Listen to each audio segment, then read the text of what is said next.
Hello guys, good morning. मेरे mini blog में आपका स्वागत है। आज हम निकलते हैं शॉपिंग करने। आज हमें घर का फर्नीचर लेना है, तो मैंने अपने फ्रेंड को बुलाया। अब निकलते हैं हम लोग मार्केट। आज हस्बैंड भी साथ में जा रहे हैं। अब फटाफट पहुंचते हैं हम लोग मार्केट, क्योंकि हम बहुत लेट हो गए हैं। आज अब पहुंच गए हम मनेर का मार्केट।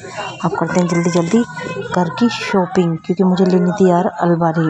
अब अलमारी की शॉप में पहुंचते हैं। यहाँ पे काफ़ी अलमारी होती है। अब देखते हैं कौन सी पसंद आती है। मुझे तो बस एक ही पसंद आई गई, ये वाली। इसकी मजबूती भी अच्छी है, उसके अंदर का गैप भी अच्छा है, और इसमें 2 लॉकर है। मुझे ये पसंद आई क्योंकि इसमें मजबूती भी है, काफ़ी स्पेस। इसमें आए हम लोग सोफ़े देखने, लेकिन सोफ़े पसंद नहीं आते इस वाली शॉप में। अब जाते हैं दूसरी जगह, देखते हैं क्या सिस्टम है क्या नहीं।